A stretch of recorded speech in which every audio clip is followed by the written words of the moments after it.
Hannah, this is Piles of Books, and today I am going to be talking about my very favorite gardening books.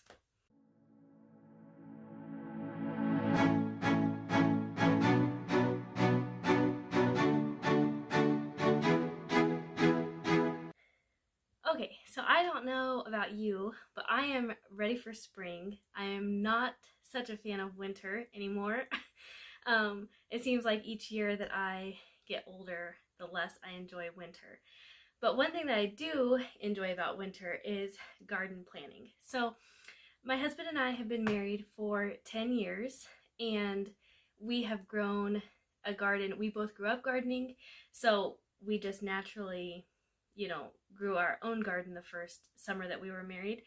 And each year it has grown and grown and grown. Last year we actually tried out a CSA sort of thing.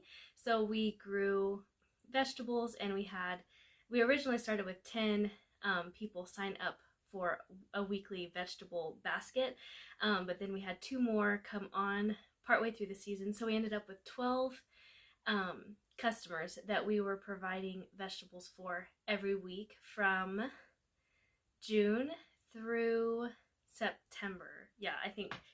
June through September. So gardening is definitely just something that we really enjoy. And this year, actually, because we moved and we didn't move in time to prepare a nice garden spot at this place, we're actually not going to be doing a ton of gardening this spring, but I do hope that we can have some garden plots in place and do more of a fall garden. So I haven't been doing near the level of garden prep that I normally am doing by the beginning of March, but I still have been enjoying looking through these books and getting some ideas, especially because we are starting completely from scratch this year.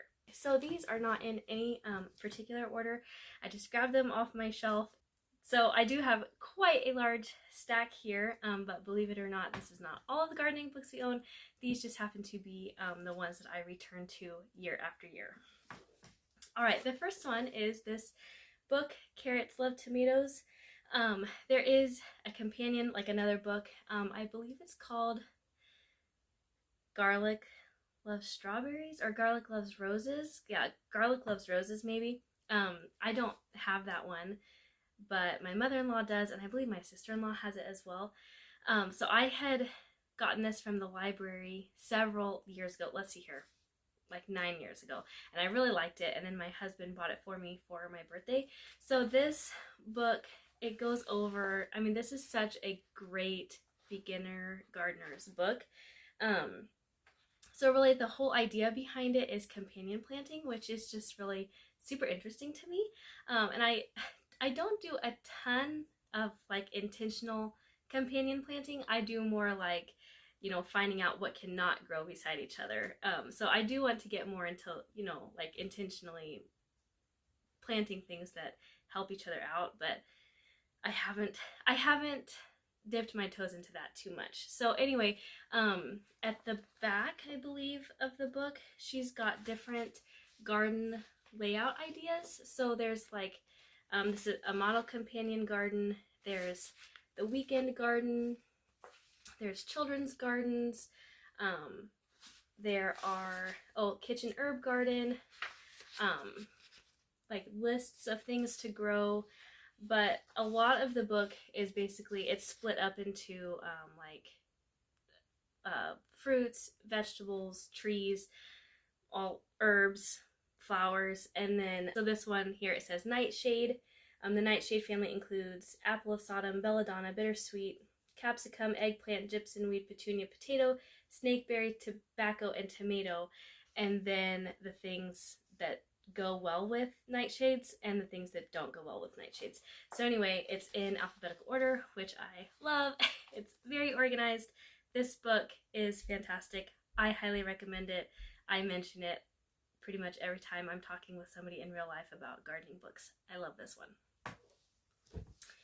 Okay, the next one is, this is called Plant Propagation in Pictures. So I have not used this one a ton, but I do find this book to be super duper handy. So just like what it says, it's all about propagating plants, and there are tons of, they are black and white. This is an older book, but there are tons of photos for propagating. I have learned a lot from this, and I have done several things in here, but I bought this book a couple years ago because I have a bunch of plants that I like, bushes and things that I need to split up and move and whatever. So I'm sure I'm going to be using it a lot more this spring, because now I really do need to get onto that project of splitting plants up and moving them, because I need to move them to our new house. Okay, next I have this huge Encyclopedia of Organic Gardening. Now there are newer editions of this, and I actually do have one. I'm not sure where it's at. Maybe I gave it away. Maybe I did. Anyway, there are newer editions of this book, but I personally love this very cool vintage green color, and it just does look really neat on the shelf. So this book, I mean, it has like literally everything. It's an encyclopedia, so it's in alphabetical order, which makes it easy to find. So if I were looking up drought resistant plants right here, I could just come to this section, and there's a whole list of drought resistant plants, and then there are, you know, they tell you to go other places to look for specific, you know, at specific varieties or something. This book is super handy. I use it quite a bit. I do really like it. It's very, very helpful. It's a super great one. The next one that I have, this I actually got at a library book sale for 50 cents, and I have been using it. I did look at it quite a bit last year, but this is the first year that I've really been using it a lot. It's this Better Homes and Gardens Complete Guide to Flower Gardening. So this one's got, like towards the back of the book, I'd say probably like the last half of the book pretty much, is just different plants and their characteristics and, you know, like where they're good to plant. But what I've been using it a lot for is they've got a whole bunch of actual garden plans. So they've got plans like color scheme gardens. So, you know, if you want like an all white garden, or you want a purple and yellow garden, a pink garden, a blue garden. But even better than that, there's like an old-fashioned rose garden. And so they show you, like, there's a layout here, but then it also has the corresponding plants, so you know like exactly what to plant where. And you know, it talks about, you know, this plant's good for shade, this plant's good for sun, or you know, this whole garden needs to be in partial sun, or however it is. Anyway, I find this book to be very helpful. I've been enjoying looking at it and getting so many ideas for my gardens this year. All right, next is this organic gardening book by Jeff Hamilton. This is a DK book, so it's, you know, I mean, it's great right off the bat. So when my husband bought me that Carrots Love Tomatoes book, he also got me this one. And again, I mean, it just goes over, I mean, yeah, container garden, there's herb gardens and fruit trees. There's all kinds of stuff about cultivating and propagating,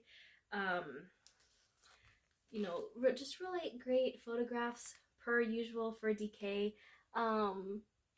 Just lovely. This book is so fun to look at. It's great.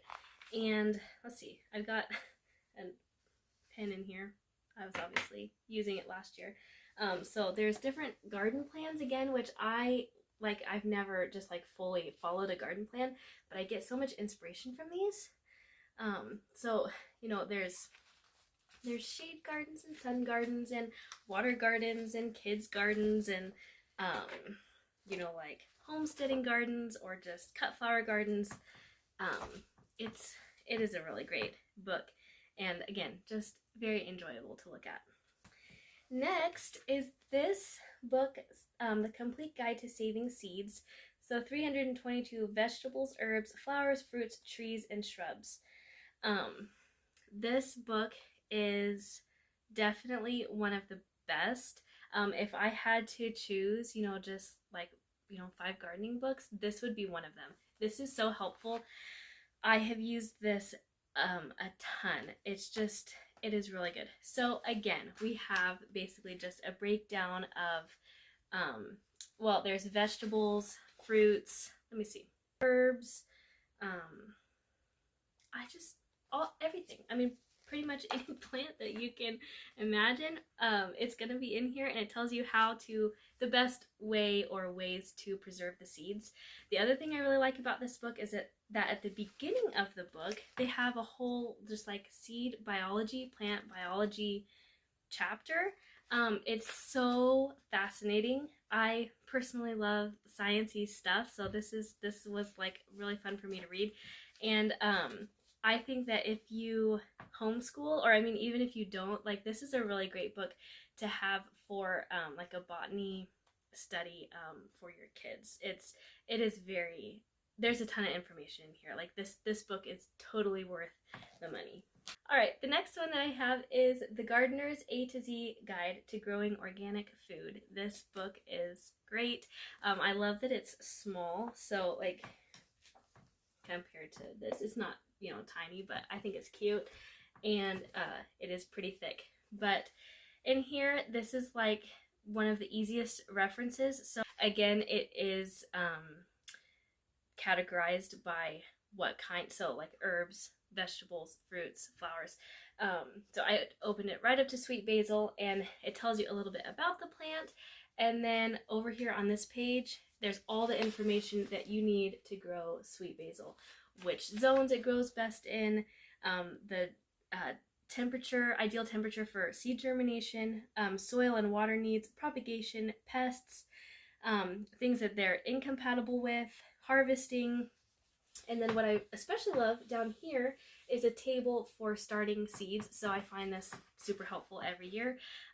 This is something, like, this is one that I automatically grab off the shelf when I am doing seed starting, and I just look stuff right up in here, and I, you know, have my calendar out and I count back the days from the last frost date. And this book is fantastic. My mom bought this for me for Christmas, I think.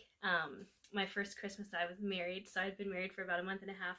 She bought this for me, and I have used it every year since then. It is a fantastic book. So the last gardening reference book I have to talk about today is this, The Holistic Orchard, Trees, Fruits, and Berries, The Biological Way by Michael Phillips. This book is so fantastic. So my parents actually bought this for my husband several years ago for his birthday, and can you tell what kind of people we are? Anyway, this book is so handy, and we do strive to grow everything that in the most natural way possible. So this book had a ton of information in it that was really helpful when we were kind of struggling with like what to do next with our fruit trees. A lot of the tips that we had the last few years were from this book. So in here, I mean, there's just, again, beautiful pictures. It's lovely to look at. Like, you know, here for pears, I mean, there's like a little paragraph about like so many kinds of pear trees. I had no idea that there were so many. And it just, you know, tells you the best like growing conditions for each type of tree, and then what to do about pests and how to prune. We have gotten some really great like green fertilizer ideas from here. So again, this book, we've learned a lot. It's very, very worth the money. I think if you have an orchard or you're wanting to start one. So when we got this book, we had already had an orchard, and like we did take good care of those trees. But I think that this will be nice to have with starting over, just kind of starting off on a bit of a different foot, and this book will be very valuable and helpful to us in the future. Alright, that's all I have for you today. Thank you so much for being here. I would absolutely love to know if you have some gardening books that you find particularly helpful, so let me know in the comments below, and we will see you in the next video.